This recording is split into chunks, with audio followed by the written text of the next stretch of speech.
Welcome back to Speaking Queerly, a podcast hosted by Kaleidoscope Youth Center, an LGBTQIA+ youth center located in Columbus, Ohio. I'm Mallory, I use she, her pronouns, and I'm the Civic Engagement and Advocacy Manager for Kaleidoscope Youth Center. And I'm Isiah, and I use he and they pronouns, and I'm the Communication and Development Manager here at KYC. We hope everyone's been doing well since our last episode dropped. I feel like, the 2 weeks in between our episodes being posted, both so much happens and, just time flies. So, we really appreciate the response that we've had so far on the podcast. We appreciate everyone who's tuning in, and we hope to, be providing more content every 2 weeks, so you can look forward to that. If you've liked what you've heard so far, feel free to visit www.kycohio.org/donate, and you can make a one-time donation, or you can join KYC's Unity Circle and make a monthly contribution. And your contributions will help KYC continue to serve LGBTQIA+ youth through programming, community-based wellness, behavioral health supports, or through educational tools and trainings, and this podcast. Absolutely.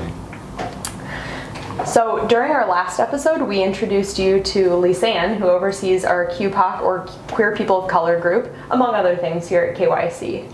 If you haven't listened to that episode, definitely check it out, because we talk a lot about Black history, some Black and queer leaders, and just historical figures who everyone should know about that we don't necessarily learn enough about in schools. So definitely check that out if you haven't heard that already.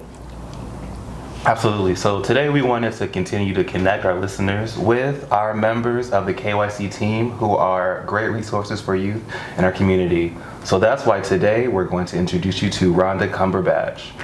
Rhonda, who uses she, her, and he, him pronouns, is the director of KYC's one of the newest departments here, the Community-Based Wellness Team, which started in 2019. Rhonda grew up in the Caribbean island of Trinidad before moving to the United States at the age of 15. He earned an associate's degree in early childhood education and a BA with majors in Spanish and psychology from Anderson College, which is now Anderson University. Then he graduated with an MAE in early childhood education and an MA in counseling psychology from Ball State University. Rhonda later went on to obtain an LSW from the Ohio CSW MFT board. Since then, she has worked as a counselor for youth living in the rural areas of Ohio, taught at a private Montessori school where her son attended, worked with more at-risk youth while teaching in an inner city setting, and counseled young people and families who had experienced significant trauma, including LGBTQ youth. Before working at KYC, Rhonda also spent a year and a half working as the Youth Services Advocate at Equitas Health's Buckeye Region Anti-Violence Organization, or BRAVO. There's so much more we have to say about how incredible Rhonda is, and selfishly, I think Isiah and I are just excited to get to have an hour or so to just sit here, talk to you, and get to know you more. So welcome. We're so happy to have you here. Thank you. It's good to be here. Well, Rhonda, you've spent a lot of time in KYC's drop-in center, so you know that every day when we check in with youth at the beginning, we ask name, pronoun, and the add-on question. So today's add-on question, sticking with the Black History Month theme, and just history in general, I want to know if there was a time period in history, and also a location in history, so this could be anywhere in the world, any time in history that you could go back to, where would you time travel to and why? Well, interestingly enough, my answer is very personal. It's more about going back to my family's history and looking into. I don't know a lot about my grandparents. Didn't know a lot about my grandparents. They were mostly all gone before I was born. But wanting to go back to see what their life was like. My maternal grandparents were in St. Kitts and Nevis in the Caribbean. My paternal grandparents were in Tobago and Barbados in the Caribbean. And so seeing a little bit about their lives and even going beyond and before them to just understand a little bit more of where I came from. Yeah. That's something I wish I had a chance to do. I love that. How about you, Isiah? Where would you go back to and why? No, absolutely. I think Rhonda really nailed it. For me, it would be all about trying to figure out and trying to see what life was like for some of my elders and some of my family members. Mm-hmm. Just trying to figure out kind of like to be able to fill in those gaps. Yeah, I love that. Mm-hmm. I think if I were to pick a time period, and I've given this a lot of thought just because, I mean, in history class growing up, you only get such a topical view of all these different time periods. But I think the one, and this is very broad, right? This is not like, oh, a specific year, like 1962, whatever. But I would like to go back to pre-colonization North America, and I'd like to see, just be a fly on the wall, to see like native tribes and just like how they lived prior to white folks coming over from Europe and absolutely destroying everything. So there's so many different tribes, and it's obviously not a specific year that I could go back to, but I just like to see that because a lot of the history we get taught in school is a very whitewashed version of that, so I'd like to see how it really was. Sure. Love it.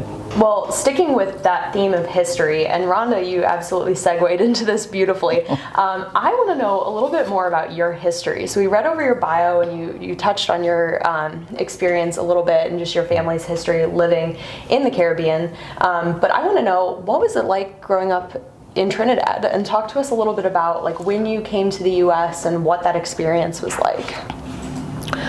Well, you know, I compare sometimes my Caribbean past with other people's Caribbean pasts, and there's some serious differences, I realize. I grew up very sheltered. Both my parents were ministers in the church and kept us pretty sheltered from a lot of what was going on around us. So there's a lot of things that people would talk about that I would say, really? That's part of what life was like? And didn't really know a lot about that. So putting that aside, however, the important things for us when we were growing up were being in the church, of course, that was big for my parents, and music. We did spend a lot of time going to orchestra concerts and being a part of a recorder. A lot of people might have learned to play a little recorder in school. We played a whole slew of recorders in a whole orchestra of recorders. Wow. And it was everything from the little descant to the bass. And my sister and I played the bass and treble and some other things. But so music and the church were a lot of what we did as a family when I was growing up. But then there's also me as a person. And so music was an interest for me for sure. When I started, as a teenager, started to do some separation from my family, music was my thing. Everybody in my family would sit around in the living room watching TV like on a Friday night, and I would go into my parents' bedroom with my guitar and play. And that was kind of my thing. That was, my parents worked at a Bible school and taught young people to become ministers. And a lot of the guys at the school would sit around and play guitar, and I hung around with them and learned just by, they would teach me some basics. And so from there, I spent a lot of time just kind of, teaching myself even more, and playing the guitar was a big thing for me. That was my way of kind of getting away from the things that I needed a break from. Yeah. That worked for me. What are some of the songs that you would play? Like, what types of music would you play when you were just teaching yourself, or once you got better, what are the things that you'd gravitate toward? So at that time, when I first was learning, there was a lot of gospel music, and a lot of playing and singing along kinds of things, and then I kind of got into some folk kind of style music. So a lot of what I would play, I started to write some songs and play my own music as I got older, because the music I was writing wasn't necessarily fitting, if you catch my drift, for my family. It was more about being a lesbian than being, that didn't work. I would pay big money to hear those songs. Maybe we can drop in a clip here. That's awesome. Maybe. Well, that brings up another good question that I have, aside from the question of I need to hear these lyrics. But So much of being a teenager and young adult is learning more about yourself and exploring parts of your own identity, and that can be challenging enough without having to move to a new country, or just, it seems like there were some tensions between you and your family as you were just discovering your sexual identity and, gender identity, things like that. So what do you think, were some things that, helped you to explore these parts of yourself, and what do you think are some things that hindered that? Yeah, definitely. The hindrance, the climate in Trinidad at that time, I didn't think anybody else in the whole country was what I've identified as LGBTQ. I didn't even necessarily know what the label would have been. I knew who I was and I knew how I felt, but I thought I was alone. I didn't expect that there was anybody else in the whole island, which, of course wasn't true, but that's how I saw it. And so for me, a lot of that was my just kind of dealing with it on my own, being aware of how I felt, being aware of all the people I was in love with and what was different from all the people I hung out with. And it just, for me, I kind of separated from peers because I didn't fit. And when we came to the United States, then I had 1 year of high school here. And a couple of things happened for me. One was, again, I still didn't find the people that I thought were like me.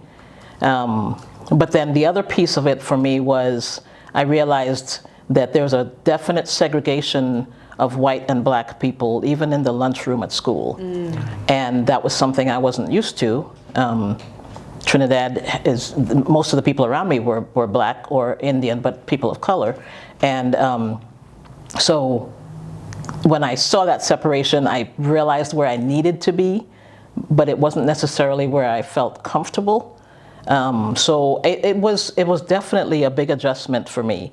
I spent a lot of years just kind of sitting watching my peers play.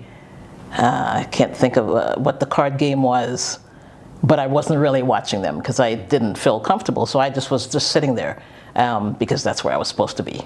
So it was really, it was a difficult time for me. My teenage years, I was pretty quiet, stayed to myself a lot, and I think a lot of that had to do with knowing that I felt like I was somebody that was completely different from everybody around me and didn't know how to reconcile any of that. Yeah.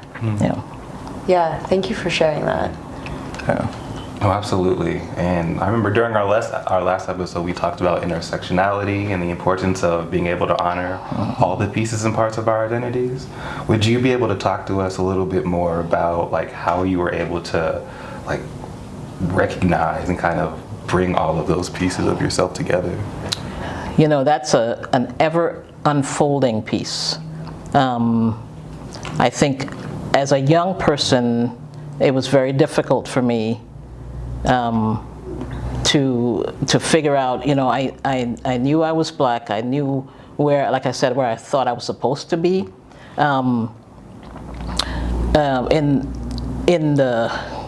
With my peers at school, when I started college, it was there was a primarily white school, so there were a lot less of people that looked like me. But I was comfortable because I kind of grew up with my parents around a lot of missionaries and those kinds of things. So it was not it didn't feel unfamiliar. But as I started to look more at my identity in terms of who I loved and who I was attracted to, it did not work in that school because that was a Christian school, and so that was another piece that I kind of had to hold aside until I got into grad school and kind of got away from some of that need to stay within a box, so to speak. And at that time, then I started to look a little bit more at that part of myself, my gender identity, the people I was attracted to, the people I loved, and kind of moved through that, realizing that as I got more into adulthood, I became more aware of that part of myself and maybe less aware of myself and my race and my ethnicity. Because within my people, so to speak, at that time, what it seemed like was those two things didn't mix. Like if you're black, you're not also queer, and there wasn't room for that. So I focused more on the identity that was me as a lesbian. At the time, I was pretty clear that's where I was, and not so much on being black. So even in my early relationships, I was involved with people who were white, and that felt most comfortable, and that's where I not just, you know, I think it's not about an issue about being in a relationship with somebody who's white, but it was for me being in a relationships with people who were white because I wasn't really embracing all of who I was as a person who was black and a person who was from the Caribbean, who was, you know, had definite differences, but kind of put those aside and just embraced my queerness. So it wasn't until, you know, probably the last several years, I think, for me to come into a place where I can acknowledge and appreciate all those parts of myself. Wow. So, you know, we talk about young people and their struggles with trying to figure those things out, and I think to myself, you know, why are we so judgmental of them going through all the things that they're going through when, you know, we're doing it too. You know, right. I'm doing it now at this age, and so definitely gives me a lot more patience and understanding for people changing through as they're processing and figuring out themselves. Right.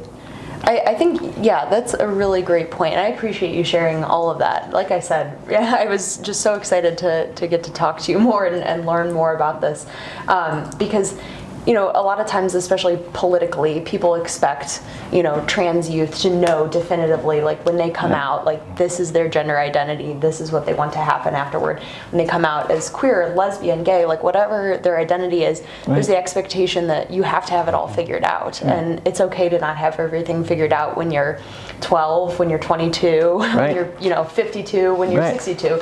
So I think, yeah, seeing it as like a constant learning process. Exactly. And what would you say are some of the things that, you know, kind of helped you embrace, like your race, your ethnicity? I think it really had to do with the people I was associating with. I had, you know, friends that were clearer and more firm in an understanding of themselves, and I had young people in my life. I've always had young people in my life, and I love it that way.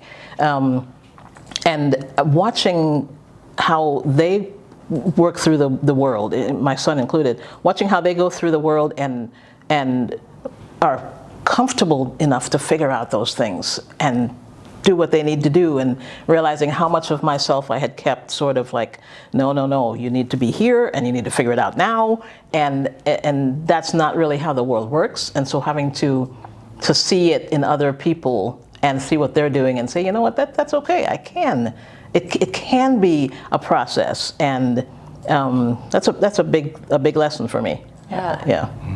Yeah, that's awesome. I think, intergenerational friendships, and just, you know, whether it's in the workplace or family or just friendships, I think is so important, because you can learn so much from people who are, you know, experiencing the world at different times. Absolutely. So really hearing you talk has been really amazing. I'm thinking about hearing you talk about your experiences in Trinidad, and really all of the culture, all of the opinions, all of the perspectives that are there. So like, how would you really express or communicate to somebody like the differences, or kind of the journey of being in Trinidad and then coming to the Midwest and trying to navigate that identity and everything? It's a big change, a huge change. You know, and it's a big change because I didn't. When I first came to the country, I was in New York for the summer because I have aunts and uncles that were there. So we were in New York, and the switch was not as drastic as it was coming to the Midwest, of course, as you can imagine. So I think just then trying to navigate myself here with my family, again, of course, very religious based, very strict. My mother especially was very strict. So trying to navigate that with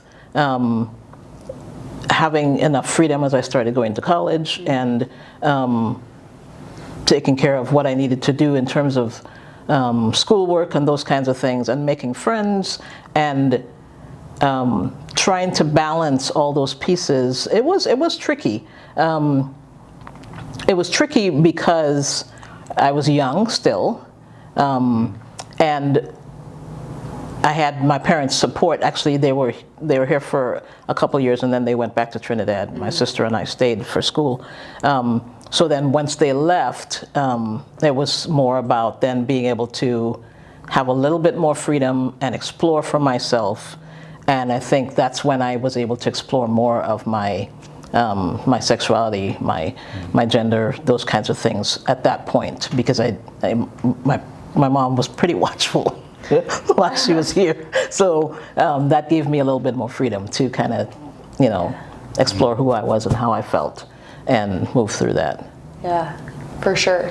And I know you brought it up earlier when you were talking about the school cafeteria, and I think that's something that, right, like growing up in Trinidad, you probably wouldn't have had that experience where you're othered based on the color of your skin, at least not to the degree that it is here in the United States even still. And I'm wondering, when you came to the U.S., it would have been right around the time of the Vietnam War.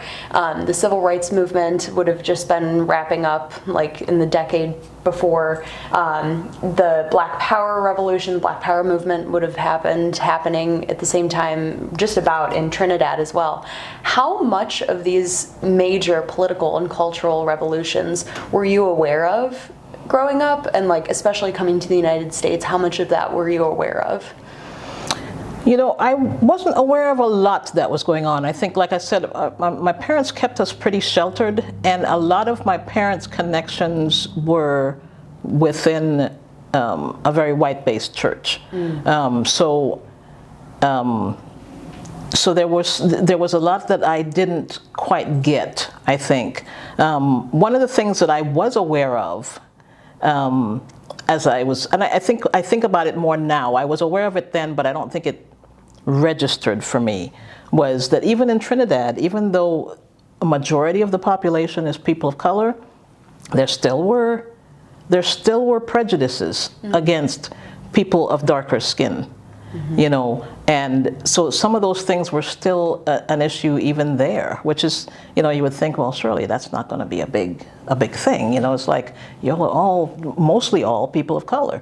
And yet, it was very clear that the people on TV were going to be the lighter skinned blacks, and, those kinds of things. So those pieces still were in the back of my head, an awareness of, we didn't talk about it a lot. I do remember that when Roots came out, my parents had us all sit and we watched the whole series as a family, and so that was I think for the first time for me, an acknowledgement of some of the struggles that my parents were obviously aware of, hadn't really involved us in a whole lot.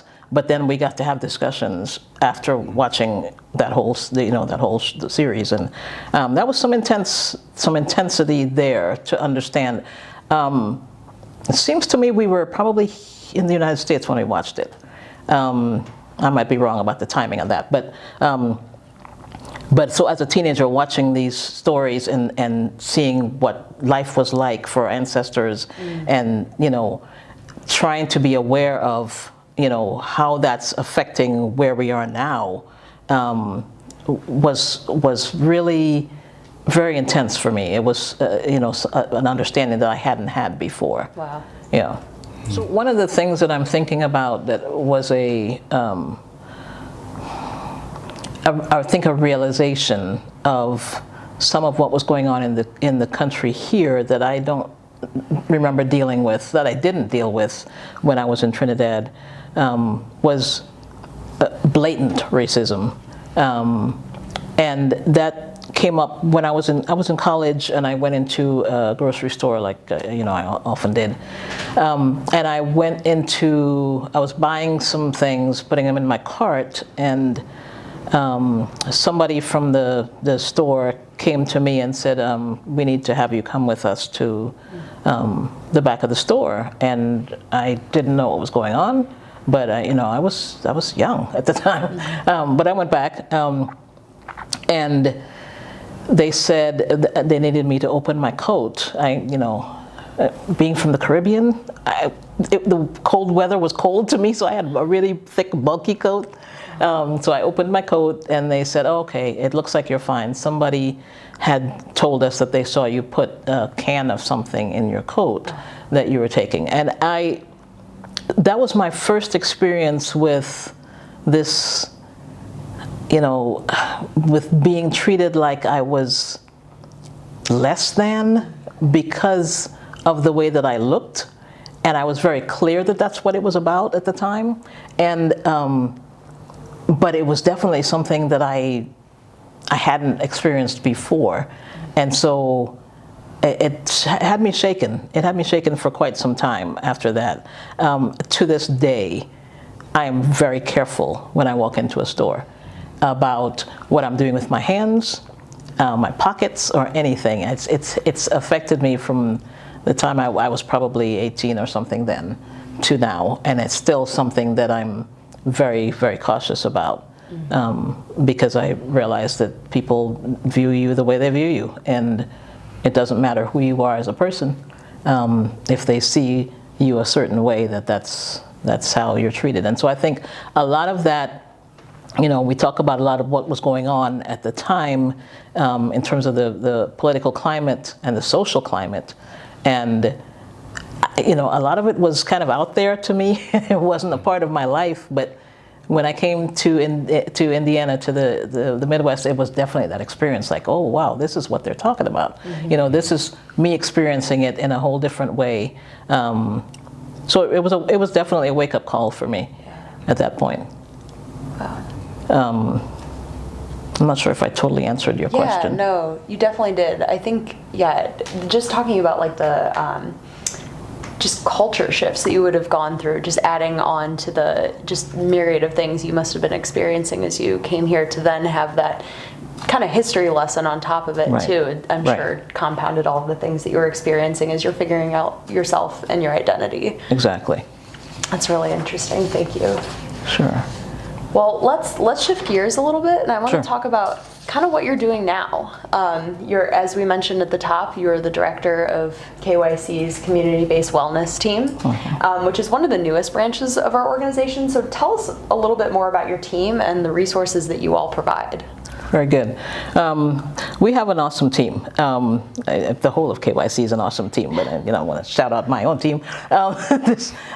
In terms of what we're doing, we are working with young people ages 16 through 24, and we are providing the opportunity for them to have housing when so many of our young people at that age are in this kind of space where people expect that you know what you're doing because you're an adult now, and thinking more of the 18-year-olds on up.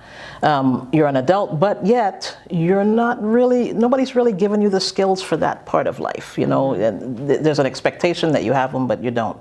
And so it's just, in addition to helping with housing, we're also doing wraparound case management, because they need help with figuring out how to get into school or get a job or get medical care or any of these things that, they have to do to be able to be sustainable in life, and may not have had families that offered them those kinds of skills that they needed. So helping them with all those pieces is a big piece of what we do. So reaching out, when people reach out to us through referral, then we are figuring out how can we help them? Can they be helped within our program? Do we need to refer them out? And then we do have a couple of options for housing. We have supportive co-housing, which is a joint living space. And then we have rapid rehousing, where we have people who are living in individual spaces, but we are still working with them to help them become ready for being on their own eventually. So we also offer emergency housing, and that's one of the pieces that comes up a lot, because people get into situations where a lot of times, because of how they identify, some people are saying to you, you can't be here. And I think a lot about people of color, and that's a big piece. Like you want to be that, sure, but not here. And that's what a lot of people's experience is. And to be able to find a place where you can just lay your head and feel safe and feel comfortable. Sometimes they're staying with friends, and that's only so long that you can do that. And then needing to be able to try to get spaces of your own, sometimes there needs to be a little bit of transition. And so emergency housing is something that we are able to provide to sort of help people for a short period of time until they can get either into one of our other housing spaces or into a space of their own. And then, like I said, our case managers are working with them to make sure that they're identifying goals for themselves and then helping them meet those goals. So huge pieces for what our young people need. 100%. Yeah, I don't know about you guys, but when I was in high school, we had a finance class, personal finance class, and we brushed over the topics of stocks and bonds, and I had 14 that. Right. I wish that I had somebody there to teach me how do I apply for college? How do I apply for financial aid? Exactly. How do you buy a car? How do you buy a house? How do you sign a lease for an apartment? Exactly. All of these things. So the fact that not only are we giving youth a chance to have a place to stay, roof Right. over their head, but then also preparing them to do that on their own too, I think is so important. It's huge. No, absolutely. And I think about the fact that even with the Trevor Project, the 2021 National Survey on LGBTQ youth mental health found that trans and non-binary youth experience higher rates of homelessness and housing instability, which means that about 38% of trans girls and women and 39% of transgender boys and men reported experiencing homelessness or housing instability, compared to about 23% of cisgender LGBTQ youth. Now, in addition, the study also found that Black, Latin, Native, and Indigenous and multiracial LGBTQIA youth face higher levels of housing instability compared to white LGBTQIA youth. So with all of that in mind, I want to kind of ask you a question. Are you finding that in your work, or kind of what is hearing that, how does that feel to you? Absolutely. So many of our young people, as I just kind of alluded to just now, are people of color, and so many of them are trans non-binary youth who are just displaced because they come out to their families and there's no space for them, literally. We can't have you here. Families are just not sure what to do with, especially when they get to that space. They may quote unquote tolerate for a while, but you get to 18 and it's you can go on.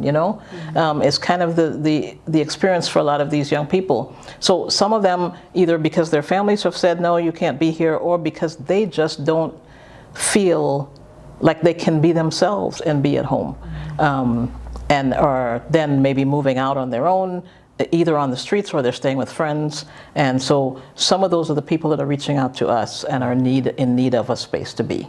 And so we are making sure that we can offer them a place to be where they can, come in and just kind of settle first. Just settle. You don't even have to worry about anything. Don't worry about what you're doing. Don't worry about getting a job yet or anything. If you don't already have that, just be here. We're taking care of things. Just relax for a little bit. So they have a little bit of time to settle in, and then we start working on what are some of the goals that you have.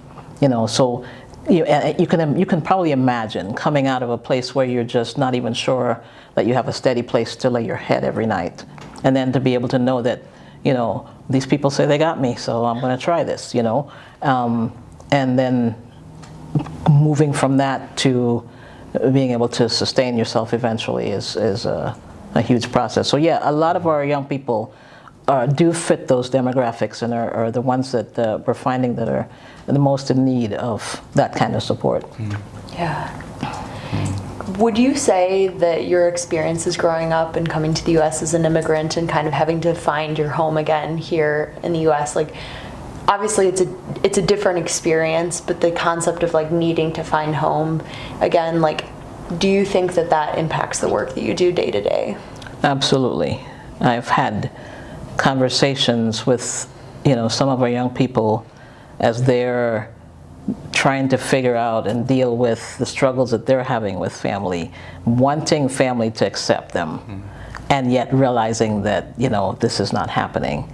And I understand it. I experienced it. I know what you're talking about. And so I can relate, and we can have conversations where they can tell that I know what they're talking about, and, especially with our young people of color, again, because, one of the things that comes up so much in conversation is, I realize that there are expectations within our system that don't allow, not just in the family, but in the community, that don't allow for me to be this person. And this is who I am. So how do I even fit?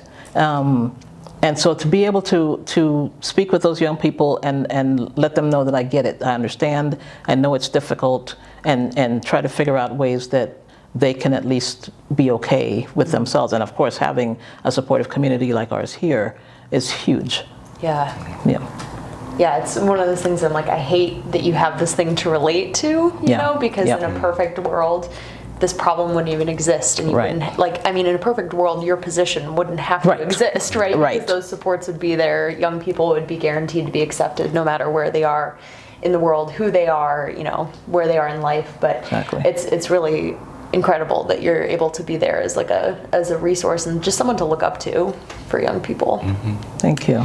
Is there a young person who has come through the CBW resources, like whether it's housing or other case management services that you've connected with, that really stands out to you as somebody who has made an impact on you? You don't have to give, defining details, but... Right.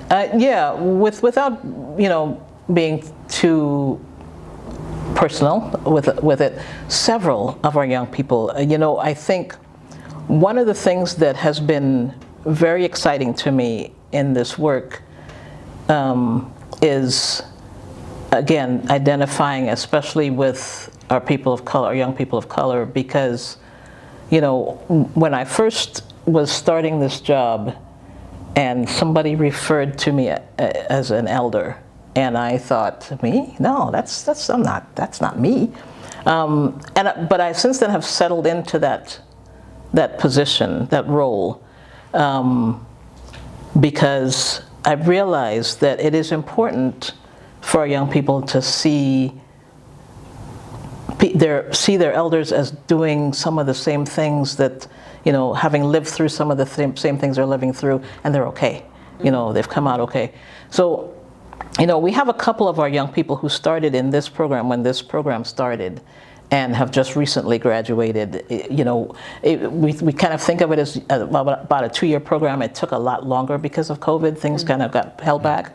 But we have, two of our young people have just moved out of our housing into their own spaces. And wow, it's amazing that they have been able to come through all of the pieces that they have, from not having a space of their own, not even having a space, to being with us long enough to feel the strength of their own selves, and have enough resources to help them get to the place where they can now be in their own space. And we still stay connected for a little bit just to make sure that everything is good, but it's amazing to see them get to that place, and it's something that we definitely want to celebrate, because you know, we've seen the journey, and that's what we want to be able to see happen for all of our young people. So it is really exciting to see these two people be able to say, yes, I'm moving on to the next step, you know, and and they show appreciation for what they have received from us in being able to do that. So that is huge. Yeah. It is huge. I love that. Yeah. It's nice to be needed, but also really nice to not be needed anymore. You know, it's how you know you did it. Exactly. Well done. That's exactly. So hearing really all of this conversation, I really want to say thank you for all of the work that you do. And I think about how intense the work, like really all of our CBW, like the entire CBW team, and really a lot of the folks providing our mental health services. So as I'm thinking through kind of the work that you all do, I'm realizing it can be very heavy, and it does require a lot from you all. Yes. So I'm thinking about how do you show up in this space and find yourself able to come back every day? Yeah. Well, I come back every day partly because I really love what I do. I love the team that I work with, and their passion for working with our young people and making sure that they have the tools that they need. But I also you know, need to recharge. You know, that's something that I learned a long time ago when I worked as a counselor in my early years after graduation, and after about 6 years of doing that, completely burned out, and know that I have to do something to make sure that I don't get to that place again. You know, so I work on most mornings. I don't get to it every morning, but I try to do a meditation every morning, because that's something that helps me get centered and feel like I'm in the place that I need to be. You know, years I've gotten away from it and get back to it, and you know, so but it's something I try to do consistently. Music is definitely one of my main go-tos. It's something that's been part of my life from way back then. And so it's either I'm playing music, I'm listening to music, and that kind of sets my mood or helps my mood, one or the other, or both. And then, you know, learning to relax is something that I've started to do over the last couple of years or so. Teach us your ways. Because it's not something I've done well. But just kind of, you know, coming and finding a good TV show that I want to watch, or a lot of times, well, most nights now, I'm playing some kind of a card game on my phone, so it's either solitaire, free cell, something like that. I remember my dad used to do that. He would be on the computer playing free cell late at night. And I was like, what are you doing? But now I'm realizing that it's a good, I don't know, it's a calming thing for me, and I actually love doing it. I got into Sims for a while, and one of my godsons accidentally deleted it from my phone, so I'll get back to it at some point. Yeah, like, oh no. Right. It was that feeling for me. But that kind of thing was just, you know, like, some of that kind of thing is good for me to be able to get into. I found a Tai Chi thing on YouTube that I was loving there for a while. I've gotten away from that, but keep saying I need to get back to it. You know, because part of being an elder is, you know, you notice some creaking and some things that are happening to your body, and it's like I need to be able to do those kinds of movements and stretches that are important for my body. So I'm gonna get back to that too. But all these things are ways that I kind of refuel myself so that I can come back to what I love every day. I love that. Yeah. What music are you listening to right now? What would you say you've been gravitating toward recently? You know, my radio dial is mostly set to R&B oldies. That is what I will turn the volume up and in the car. Yeah. and just crank it, because they'll play stuff that I remember from way back, and it just, I'm driving and dancing, and it just is, it's what I really love. So that's my main. There are moments when I'm angry about something, and I will turn on some rap music because I need that kind of intensity. There are moments when I just want to chill, and I will either turn on some jazz or some classical music, because I grew up with all of it. So I like all those pieces. Sometimes I just like to go back to stuff from the 70s and 80s and just listen to Billy Joel or something, like that. But the thing I would listen to the most is that R&B oldies. That's my stuff. I love that's my that. music. Very cool. So one thing that Isiah and we were just at a tabling event last week, and a question we got asked a couple of times is, we love the housing program, how can we help? What are ways, people think about volunteering at KYC and they think hanging out at the drop-in center during programming, which is obviously needed and a great way for people to get involved, but with the housing program specifically, what are ways that people can give back to the program, can help with that? Yes, I know we recently put out a request, our executive director recently put out a request for something as simple as like pictures to hang on the walls in our housing program. I know we have a wish list on our website for some of the things that our young people might be needing in our houses, or just needing for their own, taking care of themselves as they're there. So definitely checking out the wish list and seeing what's available, what we're asking for, and donating whatever you can would be fantastic. Because our young people are needing those things, and it would help them just not have to worry about one more thing while they're trying to maneuver through everything else that they're doing. Yeah, absolutely. Yeah, those are great ways. I love the idea of donating art too, because you're right. It's one thing to have a roof over your head, but it's another thing to have that roof feel like a home too. Right, and that's one of the pieces.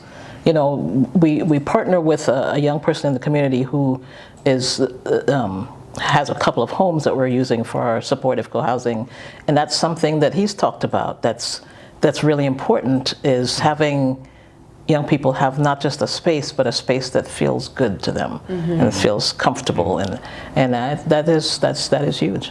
I love that. Yeah. I love that. Yeah. So. Thank you very much, Rhonda. I feel like that's kind of like the perfect place to kind of wrap things up. If there are any young people or anybody who's listening to this and thinks the stories you're telling, the work you're doing is great, and wants to connect with you more, how can people reach out to you? So absolutely. Call. I'd say Rhonda at kycohio.org is a great place to jump in. Also, if you call the KYC line and connect with the community-based wellness extension, that brings you to an extension that I will check and I'll respond. So those are definitely ways that I will be happy to hear from people and respond. Awesome. Well, thank you for making yourself available, Absolutely. both in the work you're doing and by being here on this podcast. I know we've appreciated this time, and I'm sure so many others have too. So thank you for making yourself available for this. Absolutely. Thank you for having me. And thank you all for listening to this episode of Speaking Queerly. If you have any suggestions for future topics you'd like to hear us talk about, or if you have any questions you'd like us to address on a future episode, send an email to Mallory at kycohio.org. And as always, be sure to subscribe and leave us a review on Spotify or Apple Podcasts, and share this episode with a friend so they can be part of the conversation too. And you can also follow us on all social media platforms at KYC Ohio, and you can donate to support the podcast at www.kycohio.org/donate. Thank you again for listening.